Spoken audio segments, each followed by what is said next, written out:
welcome to the regular Planning Commission meeting on November 3rd, 2025, starting at 7:06 p.m. Today, both Chair Hauser and Vice Chair Berman are not in attendance, and so pursuant to the Planning Commission bylaws, Section 6, in the absence of both the chair and vice chair, the Community Development Director shall select an acting chair. And so this evening, I designate Commissioner Ferguson. Thank you very much for being our chair this evening, and I will now turn the meeting over to him. Can I get a roll call vote? Acting Chair Ferguson. Present. Commissioner Devine. Present. Vice Chair Berman, absent. Chair Hauser, absent. Commissioner Godwin. Present. Commissioner Redfield. Present. And Commissioner Davis. Present.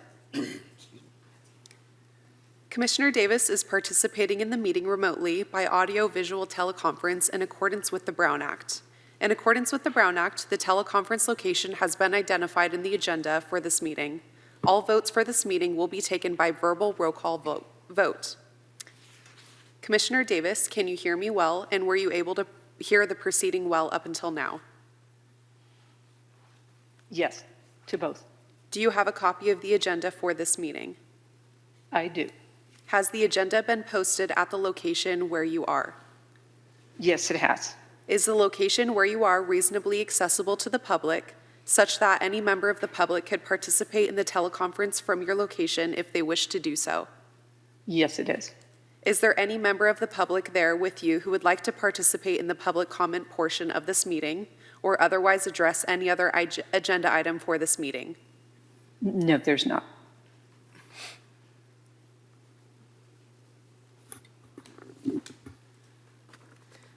Thank you. Okay. Chair Ferguson? With that said, Commissioner Devine, would you help lead us in a salute to the flag? I pledge allegiance to the flag of the United States of America and to the republic for which it stands, one nation, under God, indivisible, with liberty and justice for all.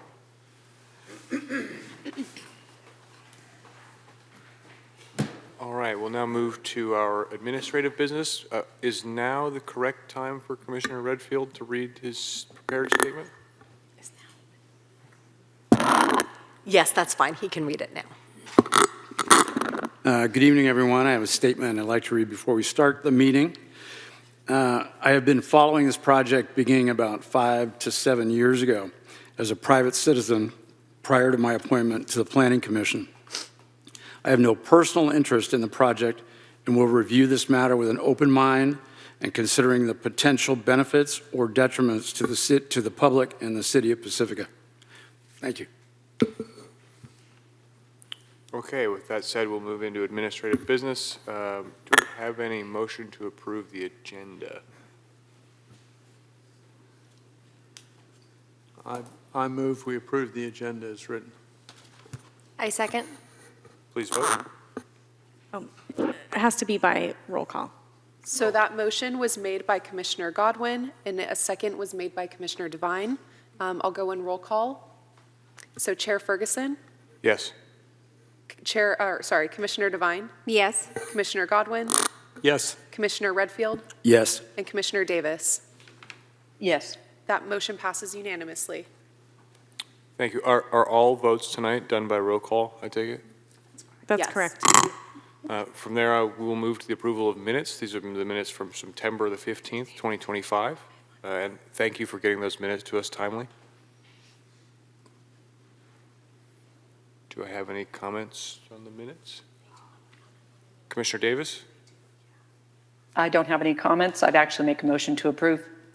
Do I have a second? Second.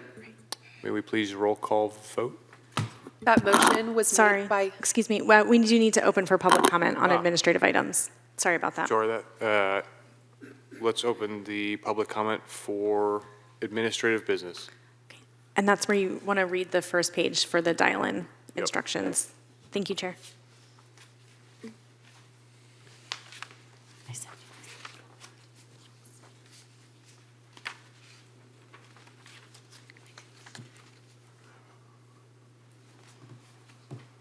Okay, we are opening for public comment. You may join this via Zoom webinar. The link is posted on the agenda online, or dial in at 1-669-900-6833.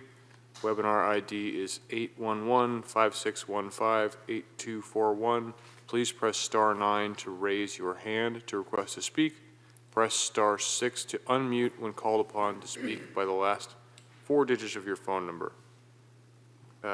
When the chair announces the agenda item which you would like to comment, raise your hand in Zoom. You will be called upon by screen name or last 4 digits of phone number if dialing in. Please mute any background sound and state your full name at the start of your public comment.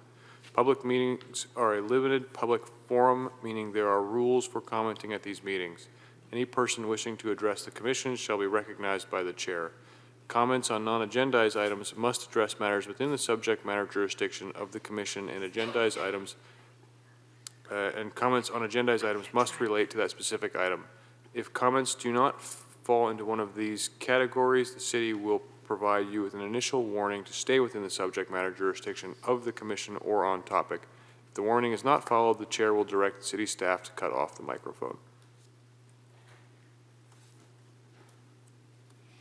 I think that's it. At this time, we'll open public comment. I do have one card for oral communications. That's coming. And the oral communications will come after administrative business, so hold on to that until the next item.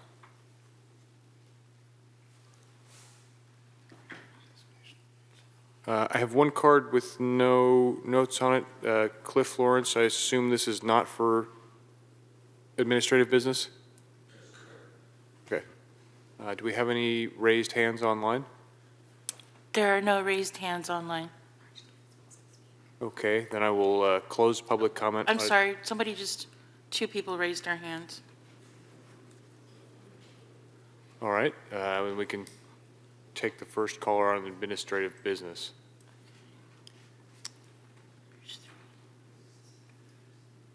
This is last name Arnos from Joanne. Joanne, if you may please unmute yourself. Yes, hello. Hello, can you hear me? Yes, we can hear you. Thank you for taking my call. Some of the historians in town have brought some issues about this project to the foreground. Joanne, we're taking comments right now only on administrative business. If your comment is about the 570 Crespi Drive, we'll have to wait till we open public comment for that. Okay, sorry. I logged in on late. I'm sorry. No worries. Thank you very much. There are no more raised hands. Okay. I think we can close public comment for administrative business, right? That's correct, and I believe there's a motion on the table for approval of the minutes. That's correct. So the motion to approve the September 15th, 2025 minutes was made by Commissioner Davis and second by Commissioner Redfield. I'll do a roll call vote. Chair Ferguson? Yes. Commissioner Devine? Yes. Commissioner Godwin? Yes. Commissioner Redfield? Yes. And Commissioner Davis? Yes. That motion passes unanimously.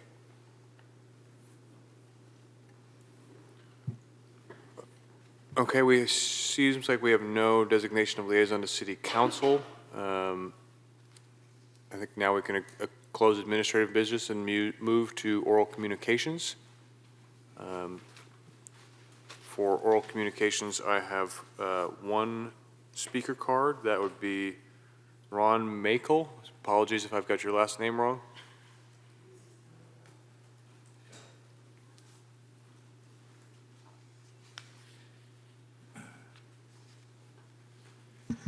Good evening, commissioners and audience and staff. I'm up here speaking because this is 3rd of November, and as some of you may know, this is Native American Heritage Month. A great time to take advantage of several features in Pacifica. One is the Pacifica Museum on Palmetto. also known as the Little Brown Church. They have a wonderful Ohlone Lifeways collection there, artifacts that were collected and put together by a woman by the name of Shirley Dry. She's no longer with us anymore, bless her heart. But anyway, I would suggest or recommend you might want to go there and check that collection out. It's really wonderful. She put a lot of years into that, and she was pretty much considered Pacifica's Ohlone guru. So if you think, get a chance, check it out. The other place is over at the Puristad Ohlone Sanchez Adobe Park. There's a fairly new visitor center there, and they have a great some videos and some collections over there, and a great educational program about the Ohlone Indians that live there, Puristad village site there. So because it's Native American Heritage Month, it'd be nice to take advantage of that and get in touch with the Indians, the first people who lived here, really. And so I just wanted to bring that to your attention. I appreciate your work tonight. Thank you very much. Do we have any raised hands online for oral communications? There are no raised hands online. Okay, that we can move down the list. Consent items, we have none. Moving into the new public hearings, we have file number 2016004, 570 Crespi Drive. Do we have a staff report? Yes, thank you, Chair Ferguson. Let me get that pulled up.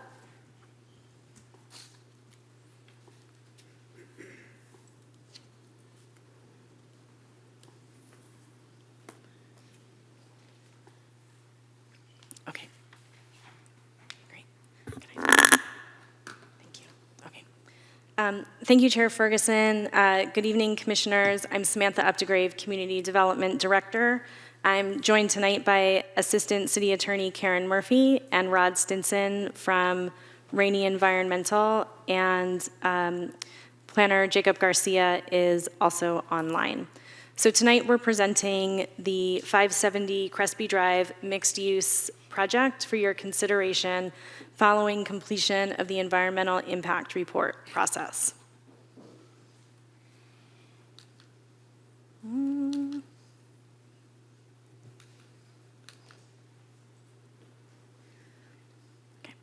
We'll begin by introducing the project, reviewing the site location, and a brief overview of the project history, provide an overview of the proposed development. We'll review the required legislative actions, including the development agreement and highlights of community benefits, the development permits, and conclude with staff's recommendation and the motion for your consideration.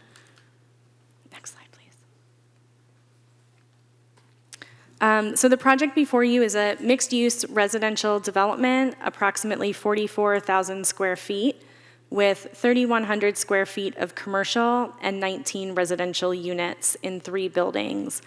Building A faces Crespi and has ground floor commercial with 3 apartment flats above, and buildings B and C have 16 townhouses. The project includes 3 below-market rate units, 1 in each building, provides approximately 16,000 square feet in open space and 47 on-site parking spaces. The project requires legislative actions which are approved by the City Council, as well as development permits that are approved by Planning Commission. So the legislative actions are the general plan amendment to redesignate the portion of the lot to remain undeveloped to conservation, rezone from M1 to C2 to allow residential use and open space for the conservation area, zoning text amendment to include horizontal mixed use, and development agreement related to the sale of the property and outlining the terms and community benefits. Planning Commission makes recommendations to City Council on the legislative actions. The development permits include certifying the focused environmental impact report, the site development permit, use permit, parking exception, sign permit, vesting, tentative subdivision map, and tree removal. The project is located at 570 Crespi and includes a portion of 540 Crespi. The combined site area is 72,984 square feet. And the surrounding uses include senior housing and a shopping center to the north, the Pacifica Community Center to the west, and single-family homes to the south. The project has a long history in front of the city, with the application originally submitted in 2016. After the Planning Commission approval in 2022, an appeal was filed and City Council directed preparation of a full EIR. Since then, we've conducted extensive public review, prepared a recirculated draft EIR, and published a final EIR. Tonight's hearing includes PC's consideration to certify the EIR, consider permit approvals, and provide recommendations to council on the legislative actions. So just to dive a bit deeper into the project timeline, the project was initially submitted for the 570 Crespi only property in 2016 and contained 2 buildings with horizontal mixed use. Between 2017 and 2021, the applicant and the city were negotiating on the development agreement and purchase and sale of the 540 property. In December of 2020 is when the project that's before you tonight was submitted, and that included the 19 units total and both sites. That application was deemed complete in April of 2021, and that the project vests to the rules and laws in place on that date. Again, in March 2022, the Planning Commission approved the development permits and recommended approval of legislative actions to City Council. And on appeal, City Council remanded the project back to Planning Commission, requiring an EIR. So what's happened between now and then? There were some state law changes and the Surplus Land Act to the Surplus Land Act, and the city issued a notice of availability for the 540 Crespi property. The notice of availability was for land for affordable housing that was sent to 190 developer agencies that were registered with HCD, and no responses were received. And the city allowed the applicant to proceed with their application that included the city-owned process. In 2024 and 2025, we continued on the EIR process. So to highlight the changes since the 2022 PC approval, we have the focused environmental impact report was prepared. So the initial study mitigated negative declaration that was originally adopted is no longer applicable. It's all now included within the focused EIR. There was a general plan text amendment to change the definition of commercial use in the 1980 general plan to allow horizontal mixed use in addition to vertical mixed use. That's no longer required because we can't amend the 1980 general plan. However, the 2040 general plan, those mixed use designations also allow for vertical and horizontal mixed use. And then, as I said in the beginning, the conservation designation over the portion of the lot to remain undeveloped. The project also now includes a tree removal permit instead of a heritage tree removal permit. This was to the applicants voluntarily complied with the new tree ordinance that was adopted in 2022, which added additional protected trees and also changed the permit process. So instead of a heritage tree removal permit, switched over to the tree removal permit. As we'll hear later on, there are community benefits proposed that include improvements to the community center and to the parking lot. It's an off-site public benefit. Originally, 17 parking spaces on that site were proposed, but that's been reduced to 40 to accommodate changes to the tree ordinance. And finally, there was a relocation of a stormwater overflow and inlet pipe. So this is the site plan. So again, 19 units in 3 buildings. The front building has 3,100 square feet of ground floor commercial with 3 units above and is 2 stories. And then the buildings behind are residential only and contain townhouses and are 3 stories. 3 of the units will be below market rate, helping the city to meet the city's housing element goals, and those will be distributed evenly throughout the projects. There will be 1 in each building, so 1 affordable apartment or apartment-style flat, and 2 affordable townhomes. The site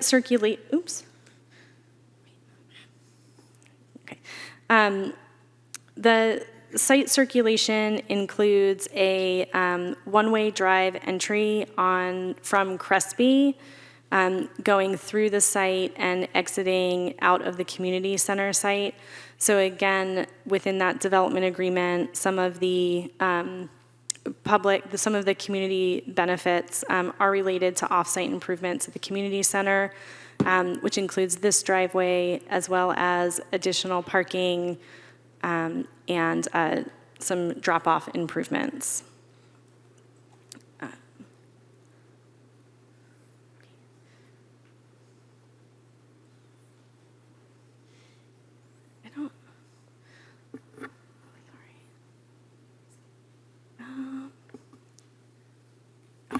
Sorry, I got ahead of myself in my presentation.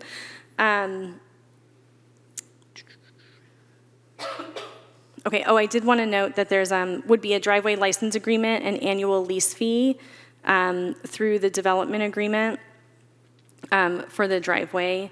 And then customer and guest parking would be located adjacent to the mixed-use building. In terms of the, go back one. The required parking, they're providing 15 surface spaces, those are highlighted in orange, as well as 32 tandem spaces in the townhouse garages for a total of 47 spaces on the site. Okay. Overall, the project meets the landscape and open space requirements for both the C2 zoning district as well as residential cluster developments. It requires a minimum of 10% landscaped area, and the project is providing 11%. And we'll have plants and other improvements installed in the site to produce a pleasant aesthetic effect and complement the structures. The slide also shows a little bit of the conceptual off-site improvements, and those are not included in the 11%. The project is meeting the required usable open space requirements, which the code requires 750 square feet for each townhouse, and then all other forms of clustered housing, 450 square feet. So in total, it requires 13,350 square feet of open space, and each unit within the project will have private patio, deck, or balcony. Just wanted to share the project renderings. So this is looking at the project from Crespi. This is looking from the rear.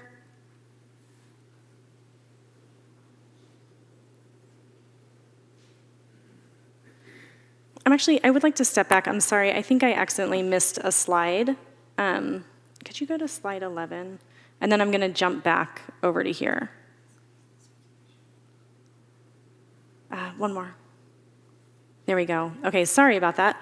Definitely did not mean to skip over this slide.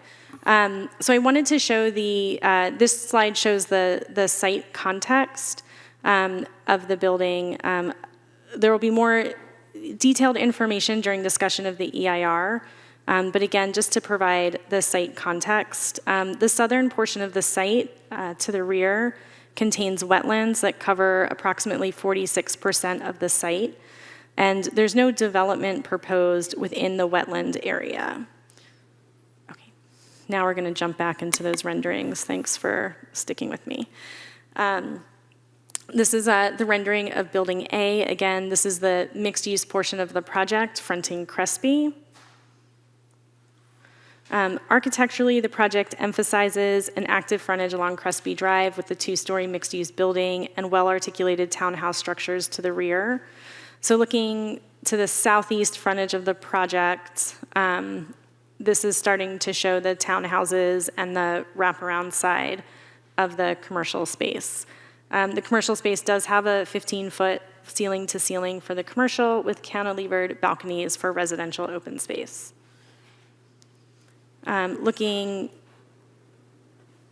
southwest at the townhomes and the mixed-use building. Next slide. And then this is looking northeast, the rear elevation of buildings B and C. So these are the townhouse units. Next. The exterior materials include stucco, metal, cedar-colored siding, articulation, and roof forms to help reduce the massing and add private open space.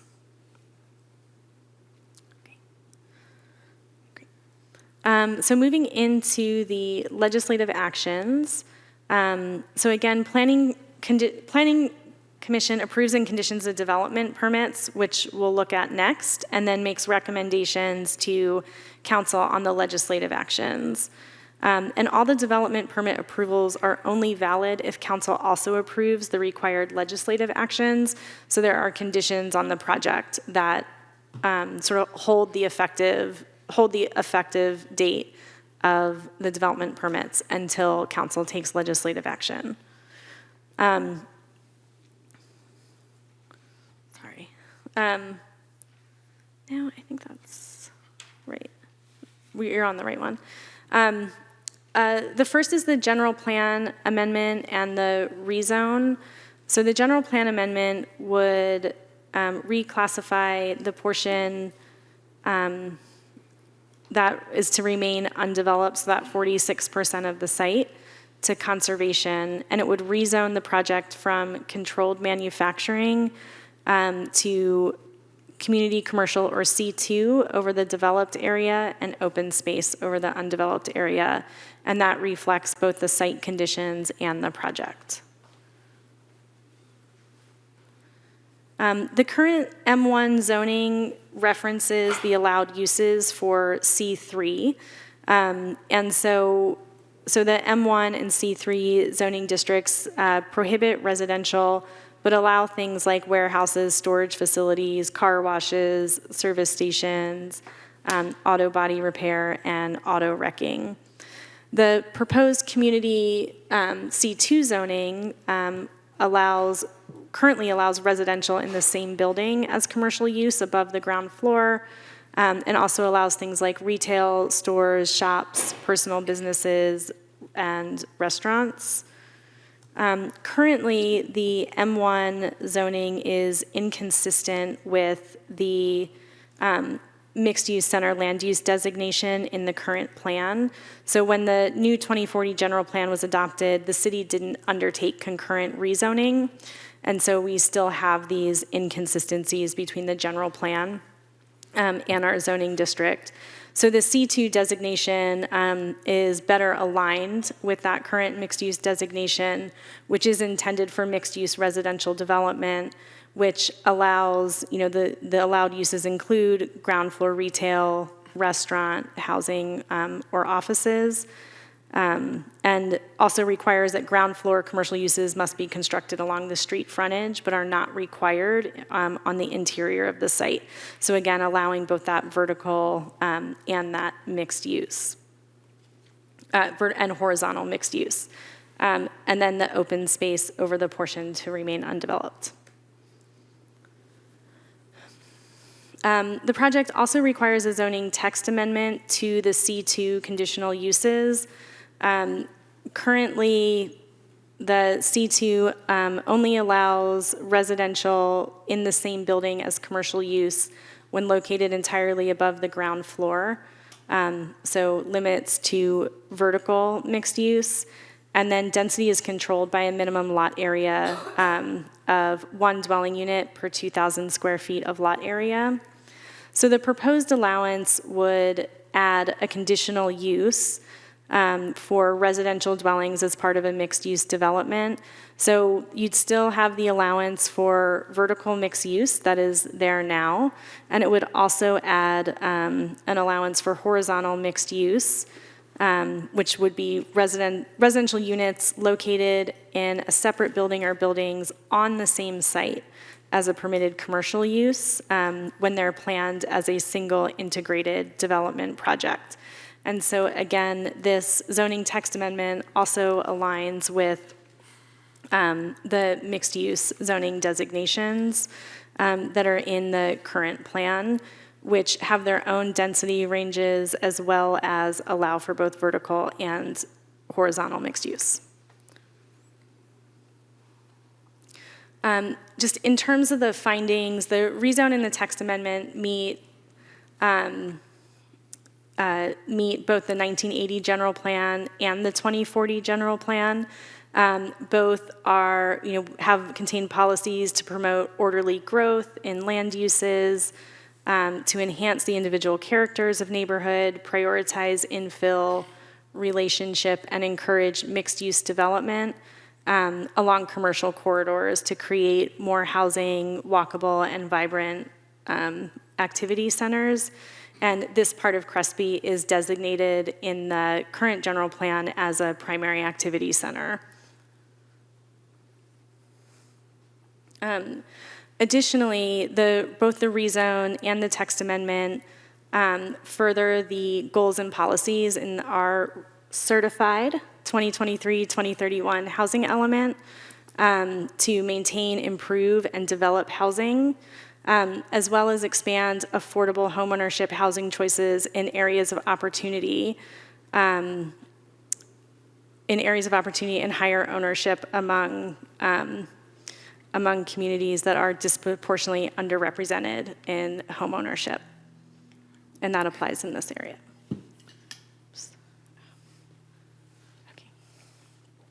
Since publishing the original packet, staff have received multiple questions about whether the site ought to be reclassified to one of the new mixed-use zoning designations and districts that were established by the rezoning program, which went into effect just a couple of weeks ago on September 24th. So just as a reminder, the project did vest in April of 2021, so we can't impose new land use or zoning standards on the project. The project does comply with Pacifica's design guidelines, which is detailed in the findings in the staff report, which are still effective outside of the housing element rezone sites. However, the project does significantly comply with the objective standards that were established under the rezoning program.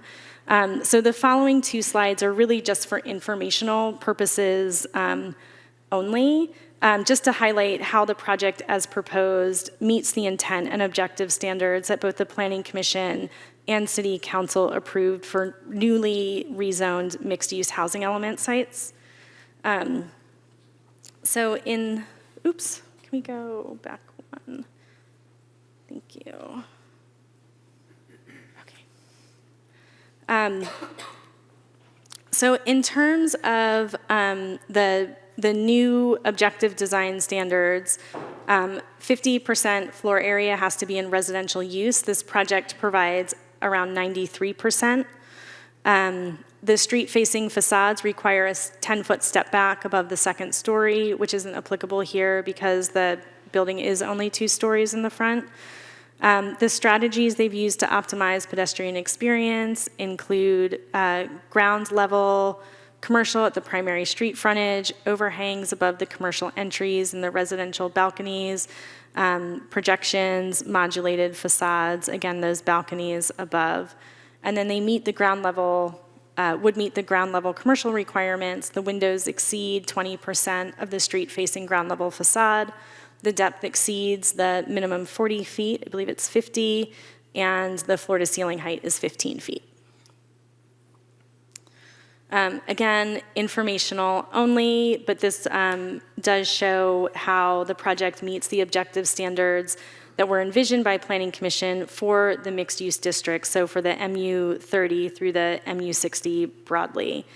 The project falls within the density and height ranges, meets all the setbacks, the open space, and would actually would exceed the required parking, even with the parking exception. So under the rezoning, 40 to 43 spaces would be required, and the project is proposing 47.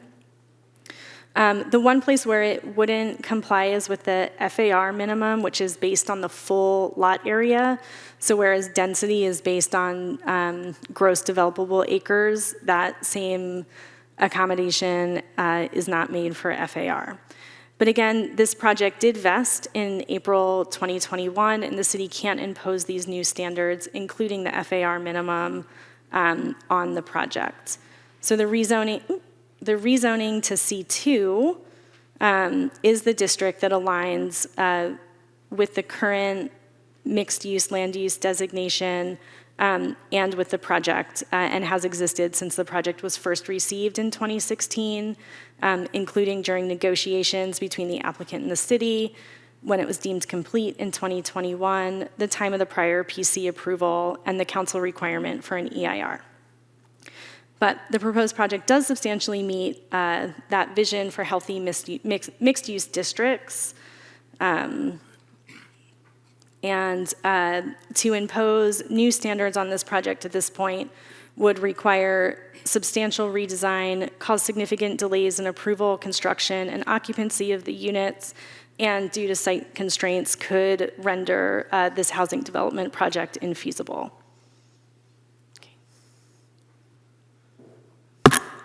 Sorry about that. So the development agreement has been negotiated with the city council and includes some of the following public benefits. So again, the project will comply with the inclusionary housing ordinance minimums already. They'll be providing 3 on-site below market rate units, 1 low-income flat, 1 low-income townhouse, and 1 moderate-income townhouse. In addition to meeting that code requirement, they'll also provide an additional affordable housing contribution of $272,000.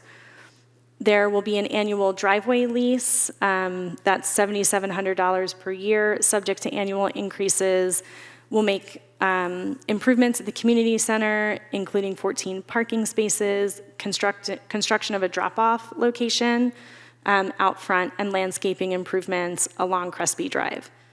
Other public benefits include wetland interpretive signage, business license, and tax point of sale designations. So the findings for the development agreement, include, providing infill development with direct access to Crespi, the community center parking drop-off and landscape improvements, receipt of annual payments for driveway lease, the additional contribution to affordable housing, sales, property taxes, and support for local businesses, providing 19 units, including those 3 below market rate units on site, helping us meet our regional housing needs allocation goals, and proximities to schools, grocery stores, shopping, and recreational opportunities. The development permits that are required include the site development permit for new construction in a commercial district and clustered housing development, use permit for residential use in a C2, mixed use with residential and clustered housing development, parking exception to reduce on-site parking from 53 to 47 spaces, a sign permit for a master sign program for the mixed use as well as the freestanding sign, the vesting tentative subdivision map for 5 or more condominiums, tree removal permit, and the focused environmental impact report. So To highlight some of the findings for the development permits, the project is consistent with the general plan in that it provides infill mixed-use housing development with access to an improved roadway and utilities, would provide ground floor commercial use along Crespi Drive and 19 units. Due to the presence of wetlands across approximately 46% of the site, the development is clustered toward the front portion of the lot to preserve the wetland and vegetation. The project would also advance housing production goals, including housing units in a high resource area. Also, for the zoning and subdivision findings, it is a mixed-use project appropriately located by developing a previously underutilized lot. The lot used to be developed with a single-family dwelling that was removed in 2016. And also developing in an area that's designated for mixed use and along a commercial corridor. The density and siting of the building and other improvements allow for the preservation of the natural features and biological resources, and the project is consistent with both the applicable design guidelines as well as the objective design standards that went into effect in the newly mixed-use zoning districts for housing element sites. The project exceeds landscaping requirements without including that substantial area that will be left undeveloped, and will replant protected trees at a ratio of 3:1, which is higher than what's currently required. So for these reasons, the project substantially complies with the general plan, including the housing element and applicable ordinances. Also wanted to highlight for the commission that in 2022, there were conditions of approval that were added at the hearing. These have been included in the new or current conditions of approval. And so that's the requirement to replace protected trees at a 3:1 ratio, the raised boardwalk path at the wetland, and providing 90-day written notice prior to connection improvements located within the city storm drain easement.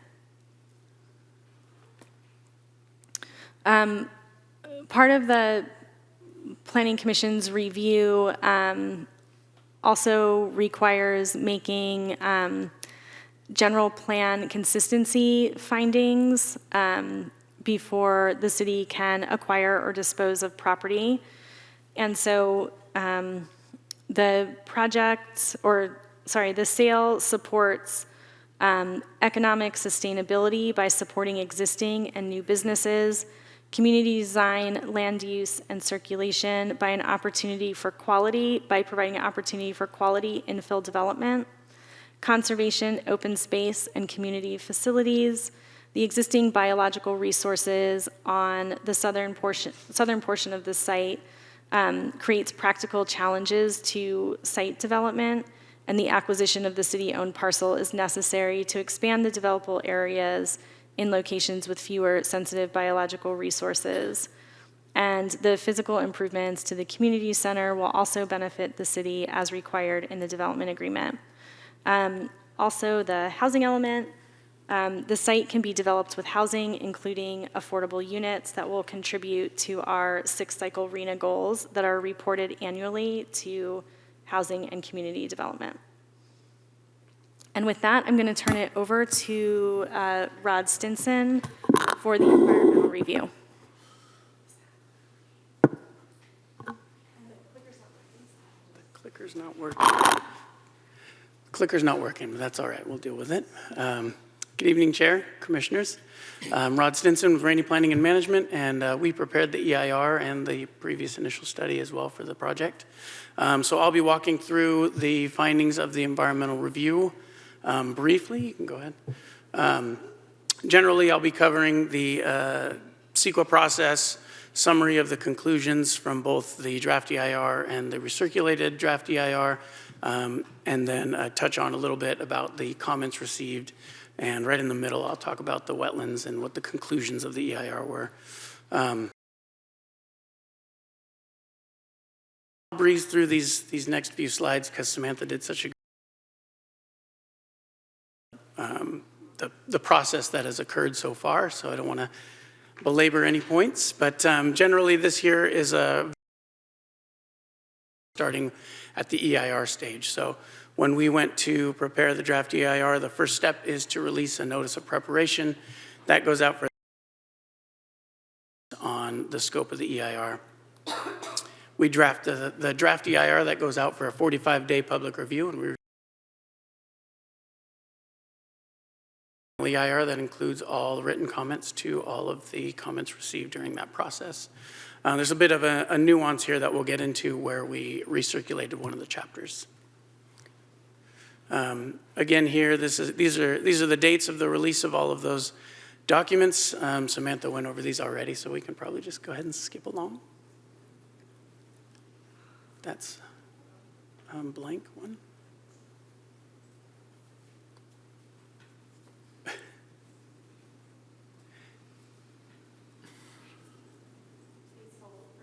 Please hold for technical difficulty. Well, I can tell you that the notice of preparation that went out for a public review included an attachment, which was the initial study that talked about all the 20 different topics that we have to cover under CEQA, and identified the 3 topic areas that we were going to cover in depth in the EIR. And those were biological resources, greenhouse gases, and transportation. So for the biological resources portion, that's one of the bigger topics of concern with this site, right, given that there's wetlands to the south. So there have been many biological reports prepared for this site over the years. I think the first one was 2014, but there were updates all along the way in 2020, 2024, and all of them were peer-reviewed. So there's been 3 different biological firms working on the evaluation of this project. One of them is the peer review consultant under us that made sure that all of the bio reports met the industry standard for the methodologies used to identify potential impacts to species, identify where the boundaries of the wetlands are on the site, et cetera. In addition, the California Department of Fish and Wildlife provided comments on the NOP. We included an evaluation of the site in the draft EIR chapter. That went out for that 45-day public review period. During that time, CDFW provided a comment letter on the draft EIR.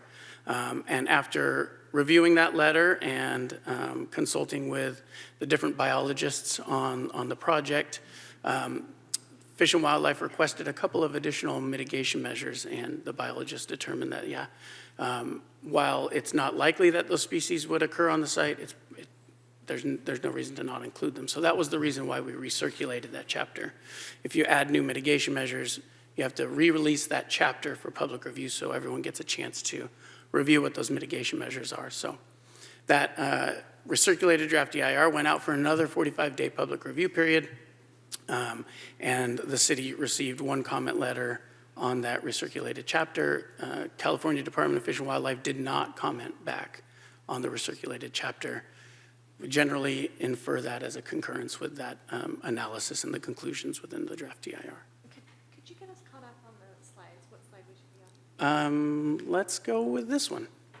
Well, you go back one. Let's see what, please. Yes, okay, so a couple of details and definitions about wetlands, right? So wetlands require 3 criteria. One is the special vegetation that occur in wetlands. One is the soils, anaerobic soils, that mean that they're inundated with water for long periods of time, and then the hydrology that occurs so that they are inundated with standing water on a regular basis. One additional criteria that would qualify a wetland for federal jurisdiction is connectivity to a navigable waterway. And so that just doesn't occur in this instance. So the biologists determined that under these new regulations that they're not federal wetlands, but they still qualify as state waters. Regardless, a